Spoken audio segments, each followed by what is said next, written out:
Scrape marks on the metal edge of the grate, fresh bright silver, through the rust clustered in one spot, as if the same impact had been repeated 6 or 7 times. Not from Lily's concrete block last night, from something smaller, from someone testing the grate's stability, making sure it would hold against someone pushing from below. Someone was checking it, Lily said. She wasn't talking to anyone in particular. She was just narrating what her eyes were telling her, the way she'd taught herself to do when she needed to think clearly and there was no one reliable to think out loud with. Multiple impacts, same spot. They wanted to know if the grate would stay down. Duke crouched beside her. He looked at the scrape marks without touching them. Then he looked at the edge of the curb, a fresher chip in the concrete roughly 8 inches from the grate. Gray dust in the crack, the color of something poured recently rather than worn away over time. They poured here, he said. This edge. Someone laid something along this side to weigh the grate down from above. He rubbed his thumb and forefinger together, the gray dust leaving a faint smear. Recent. Everett was already photographing everything with his phone, moving around the perimeter of the drain in a slow, methodical arc. The worker in the neon vest had been watching them from down the block since they arrived. He finally started walking over, stopping about 8 feet away, holding his clipboard against his chest like a shield. "Can I help you folks?" he asked. His voice was the voice of a man who did not want to be involved in whatever this was. Everett looked up. "Name?" The worker blinked. "Tom Wicker, City Maintenance. I'm assigned to this block today." "Mr. Wicker, did your crew install any chain or locking hardware on this drain in the past 72 hours? Tom Wicker's mouth opened, then closed, then opened again. "No, we don't. That's not a thing we do. Drains don't get locked." "Are you aware of any work orders for this location in the past 30 days? Tom shifted his weight. His eyes moved to Duke's bikes parked at the corner, did a quick evaluation of what he was looking at, and came back uncertain. "There's a project on Clement 2 streets over, Creston Seville. They've been doing stormwater regrading. Some of the drainage in this area got affected by their work. The runoff pattern changed. Last night, everything backed up." Lily stood. "How far does their site go?" "They've been cutting a new channel behind the grocery, redirecting flow toward the Eastern Basin." Tom hesitated. "Except the Eastern Basin can't handle what they're sending it. The math doesn't work. I've said that in 2 different maintenance meetings. Nobody," he stopped himself. "Nobody what?" Duke said. Tom looked at the drain, then at his boots. He was quiet long enough that the silence became its own kind of answer. Nobody from the county side wanted to hear it. Tom Wicker looked at the grate for a long moment, at the scrape marks, at the gray dust on the curb edge. Something moved behind his eyes, not courage, exactly more like the moment when avoiding a thing starts to cost more than facing it. "Vander," he said finally. "Cole Vander, Inspector for Infrastructure and Drainage." The name dropped into the conversation and sat there. Lily turned it over. "Cole Vander? County jacket, no hard hat, not working, just watching. A man who came out of a white truck and looked at an 8-year-old boy like a problem that needed solving."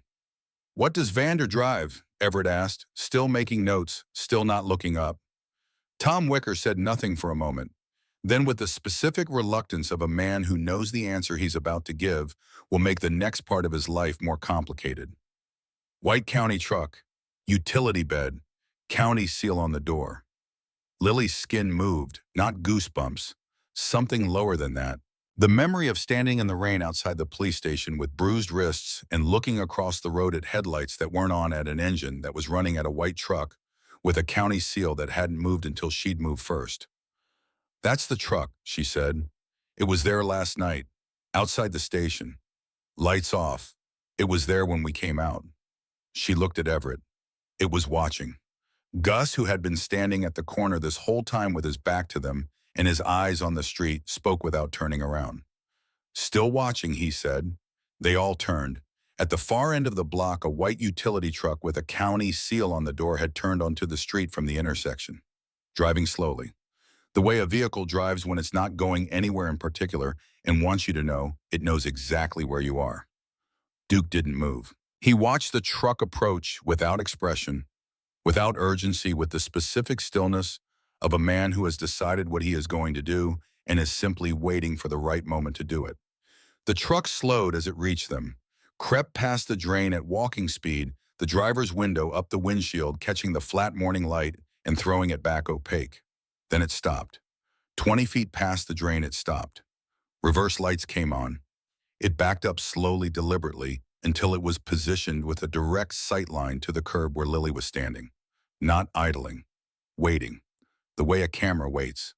Then the engine note changed. A quick, aggressive rise in pitch, like a clearing of the throat before a shout. The truck lunged, not down the street, toward the curb, toward the drain, toward Lily's side of the sidewalk. Time broke into separate pieces the way it does when the body understands danger before the mind has time to process it. She saw the front tire jump the curb, saw water spray off the gutter in a white arc, saw the county seal on the door blur, larger and larger, filling her vision. Duke moved first. He grabbed her hoodie at the shoulder and yanked backward hard. No gentleness in it, just pure physics, and she stumbled and went down on one knee on the wet sidewalk as the truck's side mirror exploded against the metal edge of the grate with a crack that sounded exactly like a gunshot.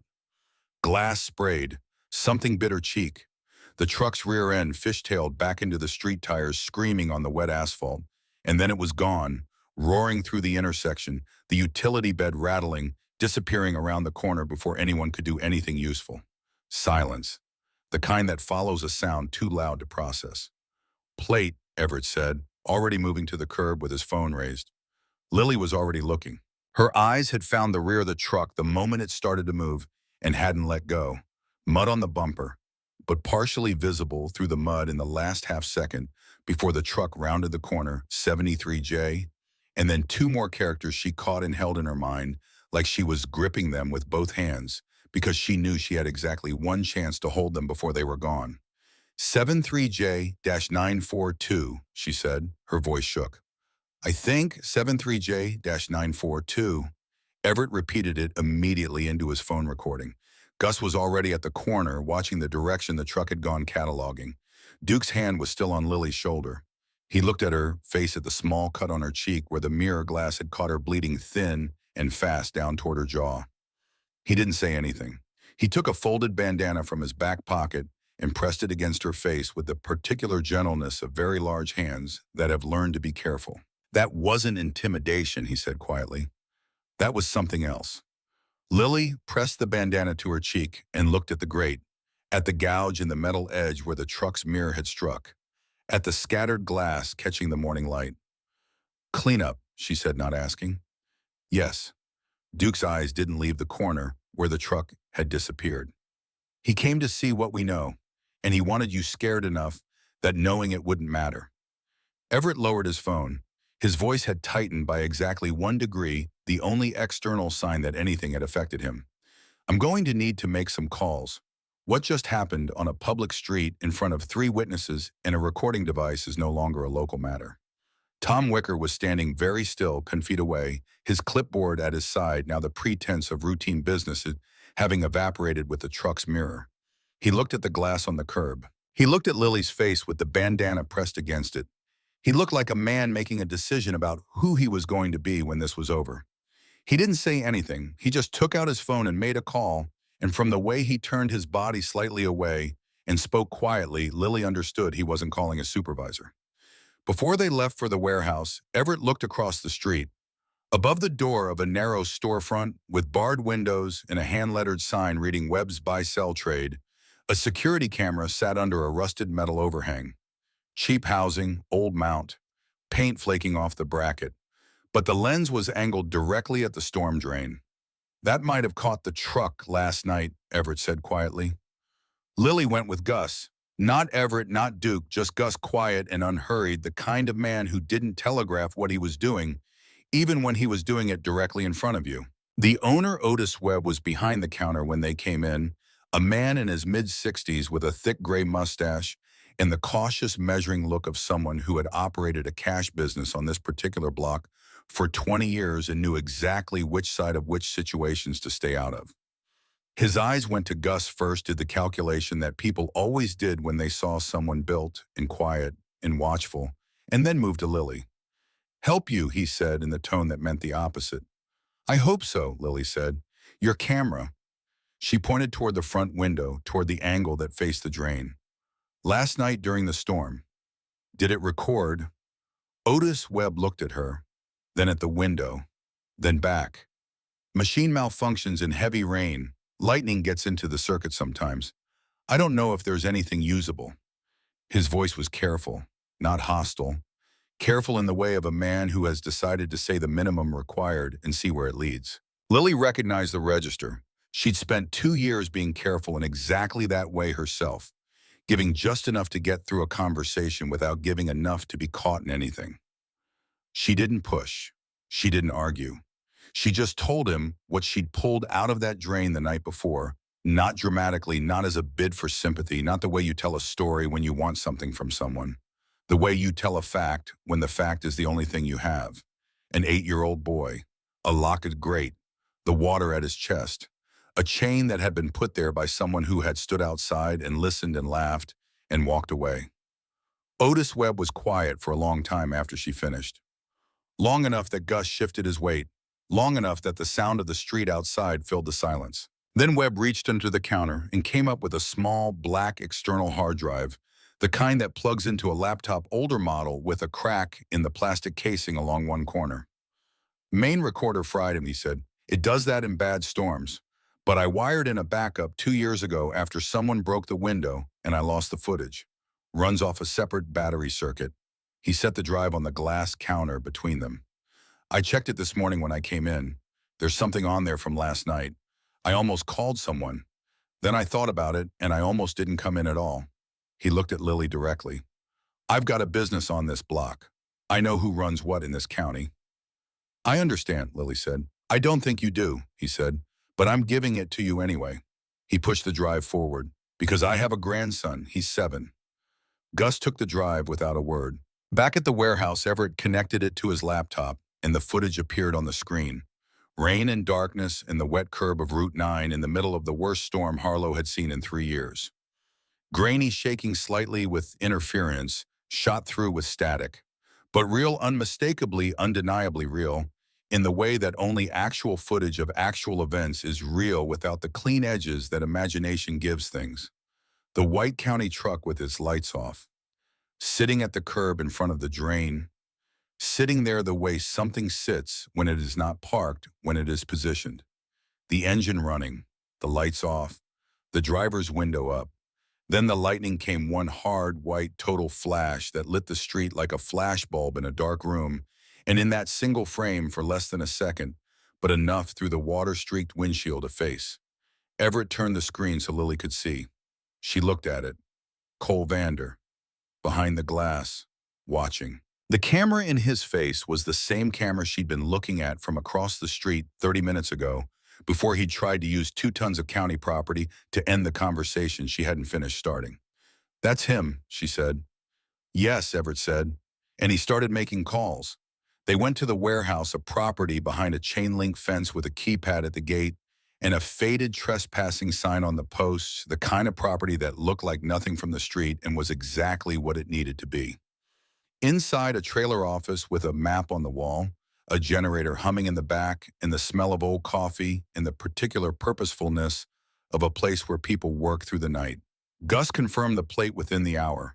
County fleet vehicle assigned to Cole Vander Infrastructure and Drainage Oversight. Current assignment, Creston Civil Development Project, Clement Street, Harlow. Then Everett found the other thing. He didn't announce it. He went still for a moment, reading from his tablet screen, the specific stillness of a man who has just landed on something he was hoping not to find, because finding it means the situation is worse than he'd calculated. Then he set the tablet on the desk and turned it to face Lily without framing it or prefacing it. It was a county administrative record, an application for emergency housing assistance filed with the Harlow County Welfare and Infrastructure Office, the kind of form you filled out when the shelter wait list was full and you had nowhere else to turn, filed 2 years and 3 months ago, by a woman named Carol Ward. Lily's hands stopped moving. The form had been denied. Reason given: insufficient documentation of county residency. Signature on the denial authorization, C. Vander Infrastructure Office. Everett's voice was measured. Careful. If the application had been approved, your mother would have been eligible for transitional housing placement. There were 2 units available at that time. She would have had an address. she would have had access to the medical services attached to the placement. He paused. The denial was issued 4 days after the application was filed. Standard processing time is 6 to 8 weeks. Lily looked at the signature. The C, the V, the bureaucratic neatness of it, the way a man can end someone's options with a pen stroke and never have to see what the ending looks like. Never have to be in the room when the door closes. Never have to hear the sound that follows. She had known in the abstract way you know things you haven't let yourself fully feel, yet that her mother's death was not simply bad luck. She had known that the word system was not a neutral word, that it had authors, that behind every door that closed in the wrong moment, there was a hand that had closed it. She had carried that knowledge at a careful distance because the full weight of it carried up close was the kind of thing that could make you stop functioning entirely. Now she was sitting 3 feet from the name on the piece of paper that had closed one of the last doors her mother had tried to open. She didn't cry. She pressed the bandana against her cheek and looked at the signature for a long time. Duke, standing in the doorway of the trailer, heard none of this because there was nothing to hear. Just Lily looking at a piece of paper. But he looked at her face and he understood the nature of what she'd found, the way people who have carried their own weight for a long time can recognize that weight in someone else's posture. His right hand, the one resting on the doorframe, the Celtic knotwork across the knuckles, the old scar running along the base of his thumb, closed once into a fist and then opened again, slow and deliberate. Lily set the bandana down on the desk. She looked up at Everett and said with a steadiness that came not from the absence of feeling, but from the decision to use feeling as fuel rather than let it become a weight. Okay, then let's finish it. The afternoon brought the shelter. Lily went with Gus. She'd made the argument for going alone, and Duke had said 2 words no, and Gus, and that had been the entire negotiation. They parked across the street, and Lily understood immediately that something was wrong. On a regular weekday, the line for the shelter's meal program started at 7:30 and ran to the door. The sidewalk was empty. 2 patrol cruisers sat a block down, engines idling, doing nothing specific, just occupying space, just being visible. Nora Steck appeared at the shelter door, looked both ways down the street with the quick, involuntary scan of someone who had been frightened recently and hadn't fully stopped. And then she saw the car across the street and her face did something complicated. I put it in the donation storage room in the back so they couldn't use it as a reason to search the premises. She looked at the sidewalk. It was gone by this afternoon. Lily said nothing for a moment. Someone with a badge, Nora whispered. I didn't let them search. I swear I didn't let them in officially. But someone went through the back and it him. It's okay, Lily said. It was not okay. Her bag was the physical proof that she existed, the photograph, the library card, the soap in the Ziploc bag, everything she had carried and organized and protected through 2 years of living without walls. It was gone because someone with a county ID had decided to use it as leverage. Take the anchor, make the person float, make them easier to move. But she said it's okay because Nora Steck was standing on the curb with her arms crossed tight over her stomach, trying not to cry, and there was nothing useful to be gained from the full truth of how not okay it was. Gus pulled out before the patrol cruisers had time to decide they wanted a closer look. Back at the warehouse, the spare phone Everett had given Lily buzzed. Unknown number. 1 line of text. We know where the girl sleeps. Shut your mouth. She read it twice. Then she carried the phone to the trailer door and held the screen out to Everett without saying anything. He looked at it. He forwarded it to 3 different contacts before she'd walk back to the chairs, 2 legal. One she didn't recognize, and then he looked up with the expression of a man who has just been given exactly the kind of evidence that changes the shape of what he's building. Witness intimidation, he said, in writing, from a traceable number, on a device we can document. He set his own phone down on the desk. This is no longer a county matter. This is federal territory. Duke stood in the trailer doorway and looked at Lily and said nothing for a moment. Then they're cutting every line they can find. The shelter, the bag, the text. They want you without anchor, without record, without anyone who will pick up the phone for you. I know what they want, Lily said. Then you know what comes next. She did. She'd been watching it build since the moment the padlock broke. They were going to try to put her somewhere quiet, somewhere she couldn't speak from, Somewhere the story ended before anyone heard it. The evening brought the trap. Lily's bag reappeared. One of Everett's contacts at the shelter called someone had left it propped against the curb near the Route 9 drain. Right where she slept. Right where she would go if she needed it. Positioned with the specific care of something staged to look accidental. Duke said, "Don't go." Lily said, "I know it's a trap." Then we agree. "I also know," she said, "that if I don't go, he thinks I'm scared enough to stay quiet.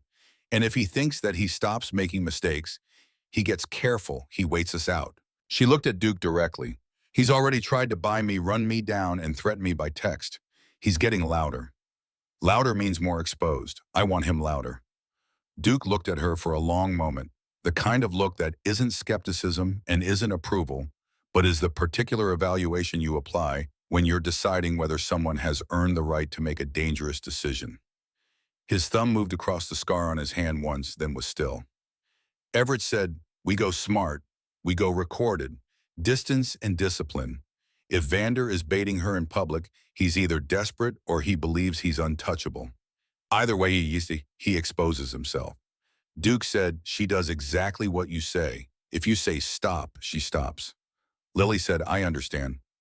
They went at dusk. Everett and Lily in the old sedan Duke, 2 blocks back in the pickup, 2 bikes positioned wide and quiet on the parallel streets.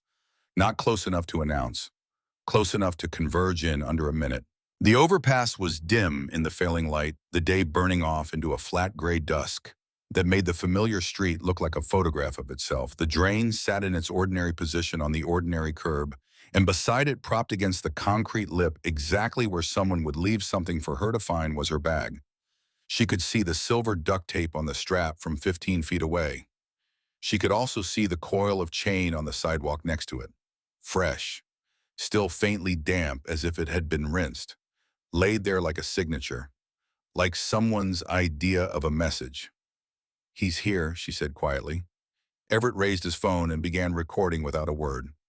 The footsteps came from behind a parked SUV, measured unhurried, the footsteps of a man who has decided he controls the timeline. Cole Vander stepped into view wearing the county windbreaker and the face of someone conducting routine business. 2 men flanked him, both in dark clothing, both with the particular build and the deliberate stillness of men who had been hired for exactly this kind of quiet errand. The one on the right kept his right hand low near his waistband. Vander's eyes went to Lily first, then to Everett's phone, then back to Lily. "Evening," he said, the tone of a man running into a neighbor. Lily kept her eyes on his face. She thought about the county's signature on her mother's denied application. She thought about Owen in the dark with the water rising. She thought about the laugh, the sound Owen had heard when the lock clicked shut while a child was standing in rising water in the dark below. "Let's talk about what you think you saw," Vander said. Everett's voice cut in steady and audible. "Deputy Inspector Cole Vander, confirm your name for the record." Vander's expression didn't change. "You're still playing lawyer."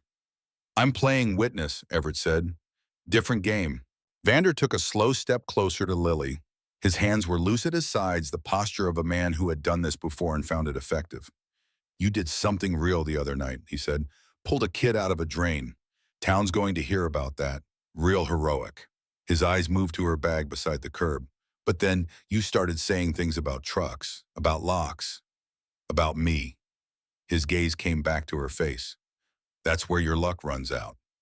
Lily didn't answer. She was thinking about his voice, about whether she'd heard it before, whether the laugh Owen had described had been this voice measured and certain and comfortable with itself, whether the calculation behind his eyes was the same calculation that had weighed an 8-year-old child against a drainage contract worth millions of dollars and found the child less important. "You want a deal," he said. She waited. "You say you panicked.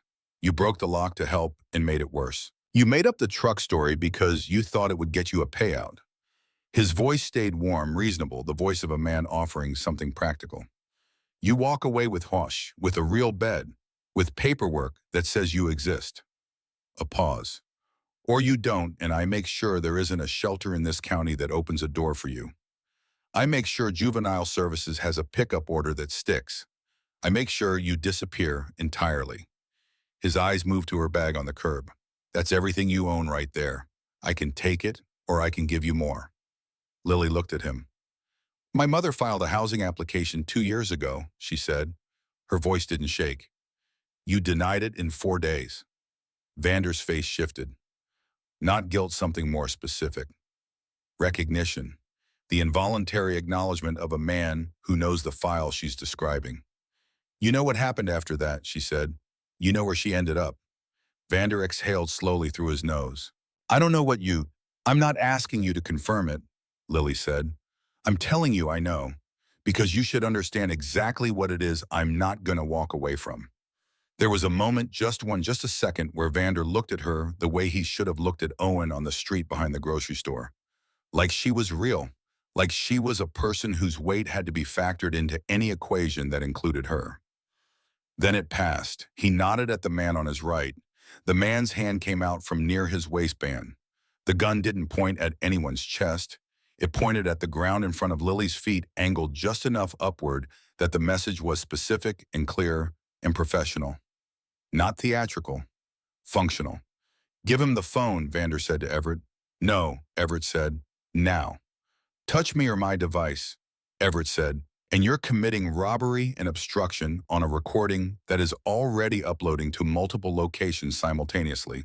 Vander looked at the phone, at the red recording indicator, at the small upload symbol in the corner of the screen. That meant the file was live, going somewhere not containable by taking the device.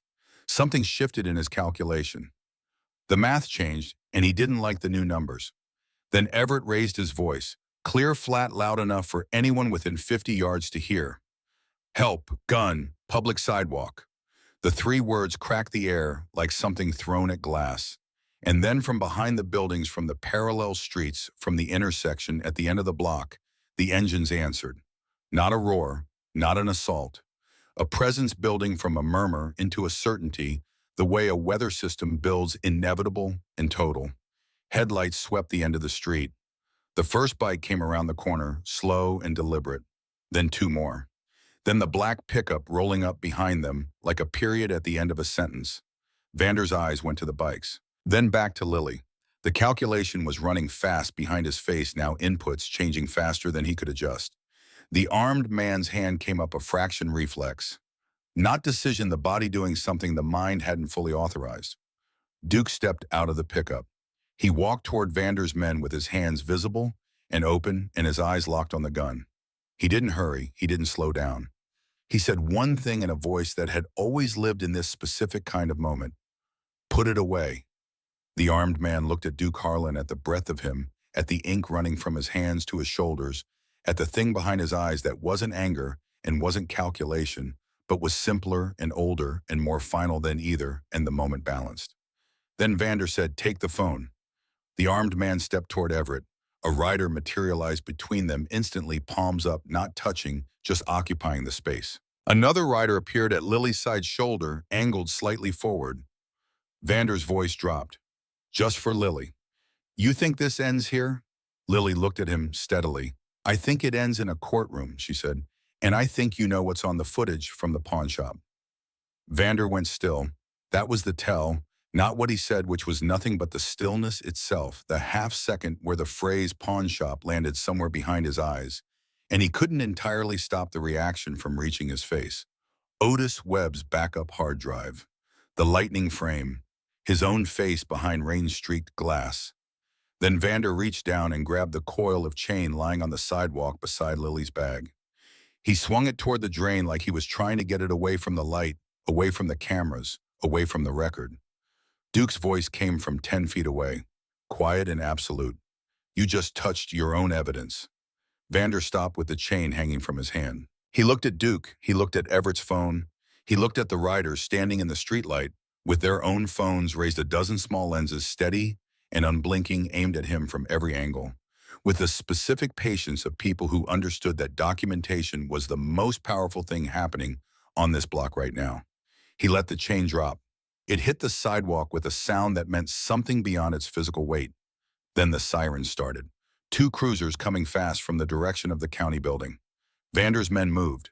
Vander walked to the SUV without running, maintaining the performance of control to the last possible moment. He got in, and before the door closed, he looked back at Lily one final time, and it was not the look of a man who had lost. It was the look of a man who had decided to change terrain. The SUV peeled out as the first cruiser rounded the corner. Lily stood on the wet sidewalk with the recording still running and the chain lying at her feet and the smell of exhaust and rain and drain water around her. And she watched the county vehicle disappear and understood with the specific clarity that comes from having lived long enough in dangerous proximity to a system that the worst of it was not behind her. It was about to put on a suit and walk into a courtroom and try to look reasonable. But standing here on this block at this moment with Duke Harlan behind her and Everett Quill still recording and the echo of a dozen engines settling into the quiet around her, she was not alone. For the first time in a long time, she was genuinely not alone. And she was beginning to understand that this changed the math entirely. The night before the hearing, nobody slept well except Owen. Owen slept the way 8-year-olds sleep when the immediate danger has passed and the adults around them are still carrying it completely deeply with one hand curled under his cheek and his small chest rising and falling in the so trusting rhythm of someone who has decided the world is being handled and that the handling is in capable hands. Elena Harlan sat beside him in the warehouse's back room with her hand resting on his shoulder, and every 20 minutes or so, she would look up at the door as if checking that it was still there, still closed, still between her son and whatever was outside it. Lily sat at the desk in the trailer office and watched Everett work. He worked the way surgeons work, not fast, but precise, with the particular economy of motion that comes from knowing exactly what matters and having no attention left over for anything that doesn't. He had 4 files open on his tablet and 2 phones on the desk, and a legal pad covered in handwriting so small it looked like a different language. He made calls in low-clipped bursts. He uploaded files and confirmed receipt and uploaded them again to different addresses. He built a record the way you build something meant to outlast the people who want to tear it down one stone at a time, each one placed, so that removing it would require removing everything adjacent. At some point, Duke came in and set a cup of coffee on the desk in front of Lily without being asked and without saying anything. He stood at the window for a while looking at the fence line and the dark beyond it, and then he said, still looking at the window, not at her, "You don't have to speak tomorrow if you don't want to. Everett can present the evidence." Lily wrapped both hands around the cup. "I know, but you're going to anyway." It wasn't a question. She didn't answer it like one. "She never got to say anything," Lily said. "My mom, nobody ever asked her what she wanted or what happened or what she needed. She just got a form letter with a signature on it and a reason that wasn't really a reason." She looked at the coffee. "I'm going to say something." Duke was quiet for a moment. His reflection in the dark window was still steady. Then he said, "Okay." One word in his particular voice carrying the specific weight of a man telling you he'll be standing where you can see him when you do it. Morning arrived cold and clear. The storm's aftermath burned off overnight, leaving a sky the color of old tin and air that sharpened inside your nose. Everett handed Lily a clean button-down shirt and a jacket that fit well enough. She put them on without comment, understanding what they were for. Not disguise, not pretense. Just the 2 or 3 seconds of benefit of the doubt that clothing could buy in a room full of people who made decisions about you before you opened your mouth. 2 or 3 seconds could be enough. They drove to the courthouse in the plain sedan, no convoy, no announcement. They turned the last corner and Lily understood what a lot meant. The courthouse sat on the corner of Harlow's 2 main streets, a flat-faced brick building with wide steps and American flags that were still heavy with moisture from the storm and hung close against their poles. On any regular morning, there might be a handful of vehicles in the lot, a few people on the steps, the ordinary quiet traffic of county business. This morning, the street on both sides of the building was lined with motorcycles. Not a few, not a dozen. Row after row of bikes parked with the geometric precision of people who had done this before and understood that what they were communicating had to be communicated clearly and without ambiguity. They stretched from the intersection all the way to the far end of the block and doubled back along the side street, and beside each one stood a person, mostly men, some women wearing cuts and jackets and riding gear, or just plain clothes standing with hands in pockets or arms folded, or coffee cups in hand, faces quiet and attentive, watching the courthouse steps without any of the posturing that announces violence, Yaman. Just watching, just present, just there as a fact that couldn't be ignored or edited or explained away. A local church group had set up a folding table on the sidewalk with a coffee urn and paper cups and a hand-lettered sign that said, "Support our witness." A man with a cardboard box labeled "Legal Fund Cash Only" had it already stuffed with bills. A woman in a gray nurse's jacket stood near the bottom of the courthouse steps with a paper cup of water in her hand. Lily saw the banner stretched between two lampposts above the street. White background, black paint, two words and a number. 900 witnesses. She stopped walking. Everett stopped beside her and waited because he understood that some things needed a moment before you could move through them without losing something in the transit. Lily looked at the rows of bikes, at the people standing beside them who had come some through the night, some from other counties because they had heard that a 17-year-old girl with no address and no last name on any official record had pulled a child out of a locked drain in a storm and been put in handcuffs for it. They had come because the kind of person who does what Lily did deserved to have people standing where they could be seen in the daylight when the system tried to decide she didn't exist. The nurse at the bottom of the steps was the same nurse from the hospital 2 nights ago, the one who had cleaned Lily's palm and pressed gauze over the cut and murmured, "You did the right thing," in a voice too quiet for the officers to hear. She stepped forward as Lily approached and held out the paper cup the way you offer water to someone who needs it without ceremony and without wanting anything back for it. Lily took it with both hands. The cup shook slightly. The water didn't spill.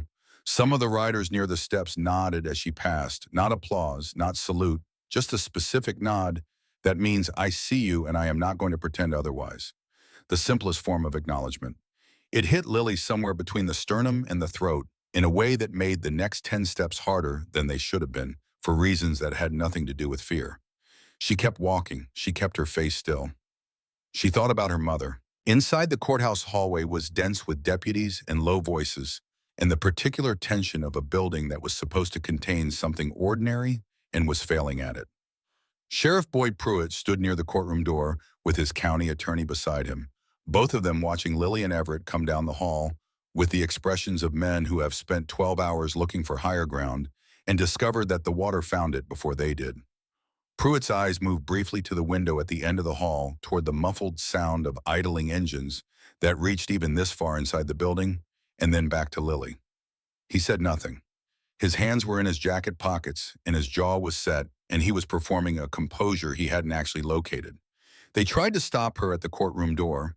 A deputy said no minors beyond this point without a verified guardian. Everett produced the court-appointed placement order and his bar card in the same motion the way a man produces documents he has been carrying specifically because he knew this moment was coming. The deputy stepped aside. Inside the courtroom felt wrong, too small for what was happening. Outside its walls, too ordinary, with the same wooden benches and fluorescent lighting and faint smell of old varnish that every county courtroom in America shares regardless of what has been decided inside its walls. Cole Vander was not present. His chair at the county's table was empty. His absence said something specific. Pruitt sat with the county attorney and did not look at Lily when she came in. Judge Abigail Whitmore entered and the room rose. She was in her 60s with cropped gray hair and reading glasses on a chain, and the manner of a woman who had been presiding over this particular courtroom long enough that she no longer felt any need to establish her authority over it. She simply had it the way rivers have direction, without effort and without exception. She looked at the room, at Pruitt, at Everett, at Lily. Her gaze on Lily lasted one beat longer than the others, not with sympathy, not with softness, but with the focused attention of someone deciding what category a thing belongs to and wanting to be accurate before making the decision permanent. She sat. Everyone sat. "We are here," Judge Whitmore said, "because a minor witness has filed a statement supported by counsel alleging that a child was deliberately trapped in a county storm drain during a severe weather event, and that subsequent to rescuing that child, the witness was subjected to unlawful detention, witness intimidation by text message, a vehicular assault on a public street, and an armed threat by an individual in the company of a county employee." She looked over her reading glasses at the room with the patience of someone who has heard every variety of excuse and is not planning to hear this one slowly. "The county has had 12 hours to prepare a response. Let's hear it." The county attorney stood and began a sentence about procedural irregularities and the inherent complexity of evaluating events that occurred during a severe weather emergency. Judge Whitmore let him speak for 40 seconds. Sit, she said, not loud, not unkind, simply finished with that. Everett went first. He placed the evidence in front of the court the way you lay cards on a table when you know what you're holding, without drama, without performance, with the clean confidence of someone who has spent 2 days making sure every piece connects to every other piece without a gap between them. The photographs of the scrape marks on the grate multiple impacts clustered fresh silver through old rust. The photograph of the gray concrete dust along the curb edge recently poured, not weather-worn. The hardware store receipt chain and padlock cash transaction purchased 3 days before the storm at a store outside the county line with no camera at the register. The county fleet registration tying vehicle plate 73J 942 to Colvander Infrastructure and Drainage Oversight. The incorporation records for two shell companies, Meridian Infrastructure, LLC, and Harlow Basin Partners, both traced through a registered agent to co-investors Boyd Pruitt and Colvander, both holding equity positions in Creston Civil's Clement Street project. The threatening text message time-stamped and traced. The audio recording of Vander's coercion attempt on the sidewalk. The video from the confrontation gun visible, Vander's face visible, Vander's hands on the chain. Then Everett played the footage from Otis Webb's backup drive. The courtroom monitor flickered and settled. Rain and darkness and the wet curb of Route 9 in the middle of a storm that had flooded the streets and filled the drains and sent a child's cries up through a locked iron grate. The image was grainy, shot through with static, the colors shifted and uncertain. But it was real in the specific way that actual recorded footage of actual events is always real without the clean edges that imagination gives things. The white county truck, lights off, sitting at the curb in front of the drain, positioned there, the engine running, the driver's window up, sitting the way something sits when it is not parked but placed. Then the lightning, one hard white total flash that lit the street with the brutal clarity of something that doesn't negotiate, and in that single frame, through the rain-streaked windshield, a face. The county attorney began a sentence about image quality and visual identification standards. Judge Whitmore said, "I can see the face." The county attorney sat down. Owen testified from the stand with his hands wrapped in his hoodie sleeves and his eyes on the judge, and he told the truth the way children tell the truth when they have decided that the person across from them deserves it completely, in order, without embellishment or strategic omission. The gray substance being poured into the channel behind the grocery store. The workers in the dark. The man who came out of the white truck and looked at him. The way that look had felt. The way he'd run. The way the rain had closed in around him, and he ducked into the drain to wait it out. The sound of the chain going through the bars. The sound of the lock clicking shut. The laugh. He said that last part quietly, the word almost disappearing into the room's silence. And the courtroom went quiet with him, in the way that rooms go quiet when a child describes something that should never have been done to a child. Pruitt's hand resting on the table opened and closed once. Then it was Lily's turn. She walked to the witness stand and the deputy swore her in with the practiced detachment of someone who performs this function many times each day, and she sat down. For a moment, she just looked at the room, at the wooden benches, at the county attorney with his folders, at Pruitt, not meeting her eyes, at Everett, standing near the wall with his tablet, at Duke Harlan in the back row, arms folded, beard against his chest, eyes on her face. Steady, present, exactly where he'd said he'd be. She told the truth. She started at the beginning. The overpass, the rain, the sound that came from the wrong direction at the wrong time.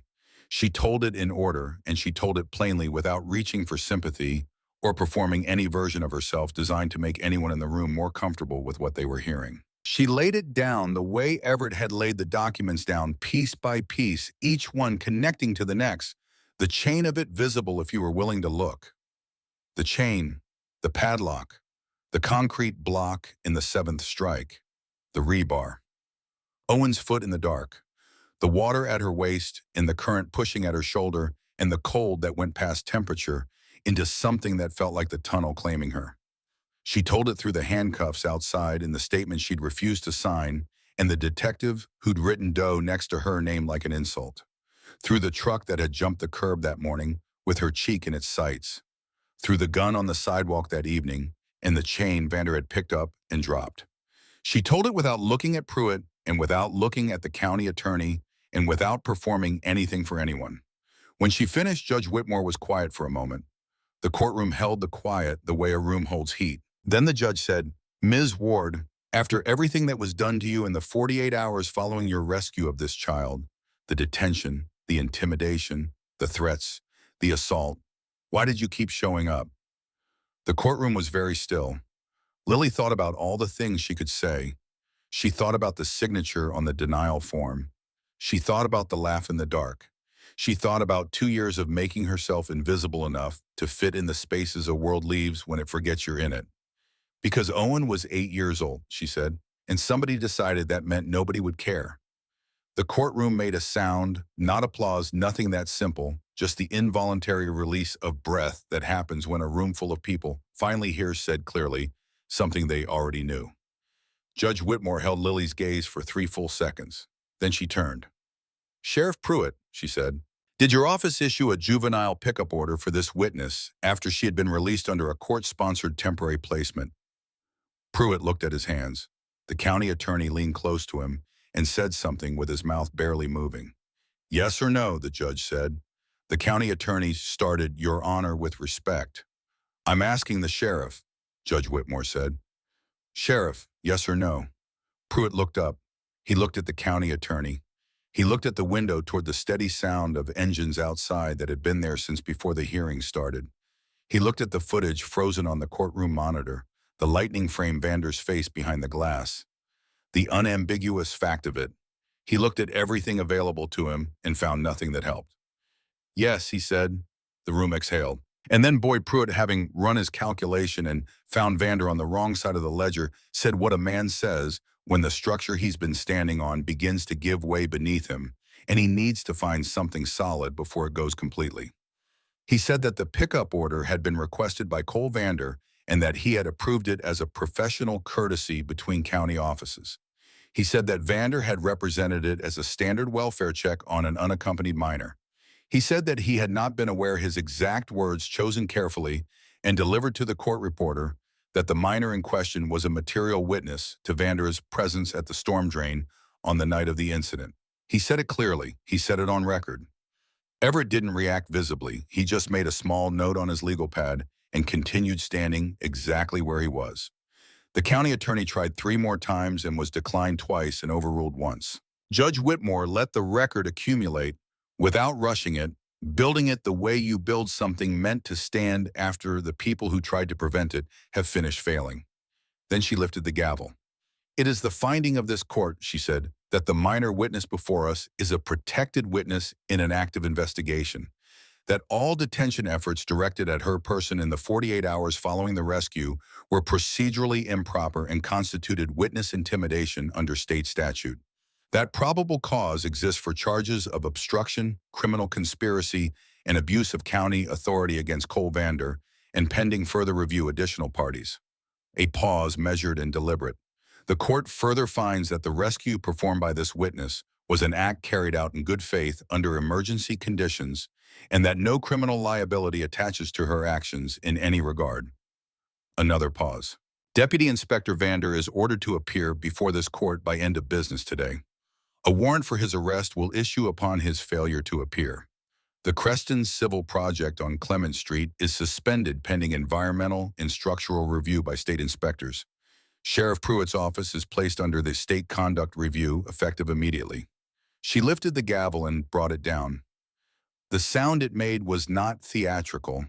It was just a gavel striking wood. But in the particular silence of that courtroom after everything that had been said and shown and recorded, it landed like the closing of something that had been standing open for a long time, a door that had been swinging on bad hinges for years, finally latched. What happened next came in 2 pieces arriving within the hour. The first piece came from Gus Merritt, who had stayed at the warehouse during the hearing and called Everett's phone as they were walking out of the courtroom. His voice was level, without inflection or ceremony, the voice of a man delivering facts. State investigators had arrived at the Creston Civil site on Clement Street 40 minutes ago, following an environmental complaint filed the previous evening by Everett's federal contact. They had found evidence of improper concrete pouring into the stormwater drainage channel consistent with deliberately rerouting flood risk flow to protect the eastern parcel in which Vander and Pruitt held equity while redirecting that risk toward the lower residential blocks to the west. They had found a burn barrel behind the site trailer with partially destroyed documents matching Crestonsville's internal permit files. And they had found Cole Vander. He had been in his truck, the white utility vehicle, county seal on the door plate, 73J-942, on the service road on the north side of the property, attempting to reach the county line. A state patrol vehicle had been positioned there since 7 that morning, following a tip from Everett's federal contact filed the previous night. Vander had been stopped, identified, and taken into custody without incident. Without incident. The phrase landed in Lily's mind with a strange weight. The entire 3 days, the lock and the water and the handcuffs and the truck mirror and the gun on the sidewalk and the text message and the coercion attempt, and it ended with a white county truck stopped by a patrol car on a gravel service road behind a grocery store in Harlow, Oklahoma on a clear morning. Not dramatic, not cinematic, just stopped. Sometimes that was what the end of a thing looked like. The second piece was quieter. Back at the warehouse in the trailer office, Everett set a thin piece of laminated card on the desk in front of Lily and slid it across to her. He didn't frame it, didn't announce, it didn't do anything that would make it harder to receive. It was a temporary state identification card. Her photograph taken that morning at a county services office, her face still showing the small taped cut on her cheek where Vander's mirror glass had caught her. Her name printed clean and unambiguous in black ink on a white background. Lily Ward, no doe, no unknown, no conditional status or qualifier or footnote, just her name on an official government-issued document belonging to her stating that she existed in the same factual register as everyone else with the same kind of proof attached to it. She looked at it, she picked it up. It weighed almost nothing. Lighter than the duct tape on her bag strap, lighter than the mailing list card from the library, lighter than a granola bar or a paper cup of water, lighter than almost everything she had carried in the past 2 years, which made the weight she felt when she held it, the weight that had nothing to do with grams, seem almost unreasonable. "My mom," she said. Her voice came out lower than she intended. They never gave her one of these, not at the end. She had one before when things were different, but it expired and she couldn't renew it because she didn't have an address to put on the renewal form. She stopped, steadied herself against something that didn't have a name but had a specific pressure behind the eyes. She would have liked to see this. No one in the room said anything that would make it smaller or easier or more manageable than it actually was. Duke, standing near the trailer door, did not say she's watching or she knows or any of the things people say when they are trying to be kind, but are actually trying to manage their own discomfort by making the grief into something resolvable. He simply stood there, and his right thumb moved once across the old scar on the back of his left hand, slow, deliberate, and then was still. Lily set the ID on the desk beside the piece of broken padlock she had been carrying in her pocket since the night the storm drain gave it to her. She looked at both of them for a moment, the jagged metal fragment and the clean laminate card, the thing that had trapped and the thing that named. Then she left the padlock on the desk and put the card in her pocket. Some things you carry because you have to. Some things you put down because you finally can. Knowing the difference was something you learned slowly and then all at once. 3 days later, Lily Ward stood on the sidewalk in front of Duval and Sons Auto Repair on the south side of Harlow, reading the hand-lettered sign on the door that said Apprentice Program Ask inside. She was wearing the jacket from the courthouse. Work boots that were finally genuinely actually dry, a detail so ordinary that it should not have mattered and somehow mattered in a way that was disproportionate to its size, the way small, ordinary comforts often do when you've been without them long enough. Her ID was in her left breast pocket. Her hands were empty. Inside the garage smelled like motor oil and rubber and the metallic compound of work that had been done in the same space by people who knew what they were doing day after day, year after year until the work was in the walls. Tools hung on pegboard along the near wall, organized by type and size with the arrangement of someone who took the logic of things seriously and expected others to do the same. A radio somewhere in the back was playing something that wasn't quite country and wasn't quite classic rock, the specific genre of sound that belongs to American garages at any point across the last 50 years, like it was invented for the purpose. Hank Duvall looked up from an engine bay. He was in his 60s, gray-haired with grease on his forearms, in the hands of someone who had spent a working lifetime making things that were broken function again. His face was the face of a man who had seen most of what humans were capable of and reserved his judgments about all of it until he had specific reason to pass them. He looked at Lily. "You, Lily," he said. "Yes, sir." He nodded once, the nod of a man receiving information he already had some reason to expect, and wiped his hands on a shop rag and jerked his chin toward the long metal workbench along the wall where a tray of socket wrenches had been laid out with no particular order, loose and intermixed, waiting for someone to take them seriously. "Start with those," he said. "Sort them by drive size, then metric versus standard within each group. Take your time. Do it right the first time." "Okay," she said. "When you're done, tell me what you learned." She looked at the tray. From sorting sockets. He looked at her steadily over the edge of the engine bay, the look of a man deciding whether someone is asking a genuine question or a rhetorical one. "From paying attention," he said. "There's a difference." Lily walked to the bench. She picked up the first socket, 3/8 drive metric, the size stamped into the chrome in small clean numbers, and placed it at the left end of the tray. Then the second, then the third. Outside across the street, she heard it before she looked low, steady, unhurried, the specific idle of a single motorcycle engine. She turned her head just enough to see through the garage's open bay door. A single bike was parked at the curb on the opposite sidewalk, and Duke Harlan was sitting on it with his helmet resting on the tank in front of him and his forearms resting on the handlebars and his eyes on the garage door.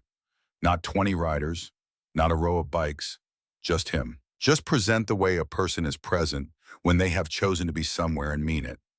When her eyes found his across the street, he gave her one nod, the same nod from the courthouse steps, the same nod from the hospital hallway. No ceremony, no production, no performance for anyone watching. Just the acknowledgement of one person to another that says, "I see where you are. I think you're going to be all right." Then he looked away, down the road. At the flat Oklahoma horizon past the far end of Harlow's Main Street, the sky broad and wide and already clearing toward something that wasn't a promise but wasn't a threat either. Just open, just weather doing what weather does when it's done with one thing and hasn't started the next. Lily turned back to the workbench. She picked up the next socket, found its size, placed it. The radio played something she didn't know the name of. Hank moved somewhere deeper in the garage, his boots steady on the concrete floor, the rhythm of a person working at something they understand completely. Outside, occasional traffic passed on the street.